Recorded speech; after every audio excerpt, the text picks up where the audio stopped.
मित्रों नमस्कार। Goods and services tax act के अंतर्गत कुछ ऐसे श्रेणी के व्यापारी और पेशेवर भी हैं जिन्हें सरकार ने कंपाउंडिंग स्कीम की फैसिलिटी दी है।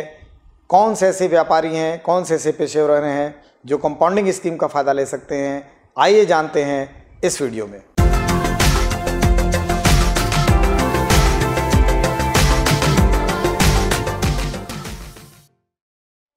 मित्रों, छोटे व्यापारियों, छोटे निर्माताओं और होटल व्यापार में संलग्न पेशेवरों के लिए सरकार ने गुड्स एंड सर्विस टैक्स कानून के अंतर्गत कंपाउंडिंग स्कीम पेश कर दी है।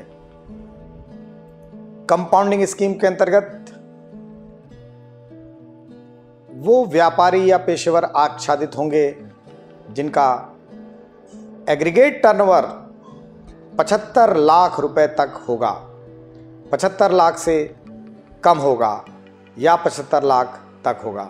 75 लाख से ऊपर एग्रीगेट सप्लाई करने वाले, टर्नओवर करने वाले लोग इस कंपाउंडिंग स्कीम का फ़ायदा नहीं ले सकते हैं। विदित हो कि जून के पहले कंपाउंडिंग स्कीम के लिए 50 लाख रुपए की लिमिट सरकार ने निर्धारित की थी, जिसे व्यापारिक संगठनों, पेशेवर संगठनों के रिप्रेजेंटेशन के फलस्वरूप बढ़ाकर 75 लाख रुपए कर दिया गया है। तो अब 75 लाख रुपए तक टर्नओवर करने वाले व्यापारी या पेशेवर, रेस्टोरेंट या होटल चलाने वाले इसका फ़ायदा लें। आइए जानते हैं कि जिन लोगों को कंपाउंडिंग स्कीम का फ़ायदा लेना है उन्हें कौन से फ़ायदे उपलब्ध हैं।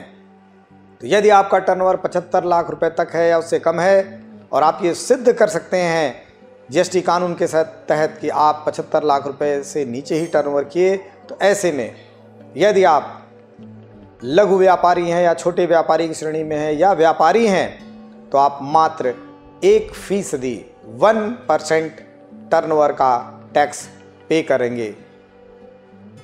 यदि आप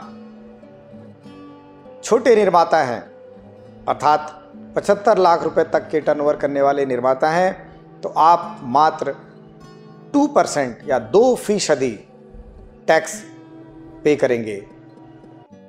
और यदि आप पेशेवर हैं, होटल चलाते हैं, ऐसे केस में आप 5% या 5% टैक्स पे करेंगे। साथ ही ये बताता चलूं कि कंपाउंडिंग स्कीम के तहत यदि आपने कोई टीडीएस या कोई आपने टैक्स इत्यादि आपका कटा है या आप कोई इनपुट टैक्स क्रेडिट या सैनवेट क्रेडिट लेना चाहते हैं, तो जो लोग कंपाउंडिंग स्कीम से आच्छादित हो रहे हैं या आच्छादित होना चाहते हैं उनके लिए कोई इनपुट टैक्स क्रेडिट या सैनवेट क्रेडिट उपलब्ध नहीं होगी।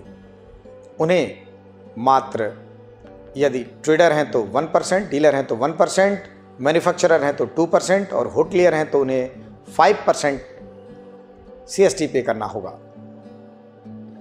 एक प्रश्न कि कंपाउंडिंग स्कीम से आच्छादित होने वाले लोग क्या कोई कॉम्प्लायंस भी करेंगे? इसका उत्तर है हाँ। कंपाउंडिंग स्कीम से आच्छादित होने वाले लोग GSTR 4 में क्वार्टरली अपना रिटर्न फाइल करेंगे, अर्थात त्रैमासिक आधार पर उन्हें अपना रिटर्न GSTR 4 में फाइल करना पड़ेगा। और आपके लिए जो अंतिम तिथि निर्धारित की गई है GSTR 4 भरने की, वो क्वार्टरली बेसिस पे है। 18 तारीख निर्धारित की गई है। जैसे कि अगर हम बात करें अप्रैल मई जून का जो क्वार्टर है, इसके लिए रिटर्न फाइल करने की अंतिम तिथि GSTR 4 में 18 जुलाई निर्धारित है। इसी प्रकार जुलाई, अगस्त, सितंबर के लिए 18 अक्टूबर, नवंबर, दिसंबर के लिए 18 जनवरी और जनवरी, फरवरी, मार्च के लिए 18 अप्रैल। तो 18 तारीख याद रखिए, GSTR 4 याद रखिए, कंपाउंडिंग स्कीम याद रखिए। मुझे आशा ही नहीं पूर्ण विश्वास है कि जीएसटी कानून के तहत ऐसे करदाता जो कंपाउंडिंग स्कीम का फ़ायदा लेना चाहते हैं, उन्हें यह वीडियो देखकर समझ में आया होगा कि वो कंपाउंडिंग स्कीम का फ़ायदा कब, कैसे, कहाँ और कितनी मात्रा में ले सकते हैं। यदि आपके मन में कोई प्रश्न या जिज्ञासा है तो आप हमसे अवश्य पूछें, हम उसका समाधान करने का प्रयास करेंगे। फिलहाल आज के लिए इतना ही।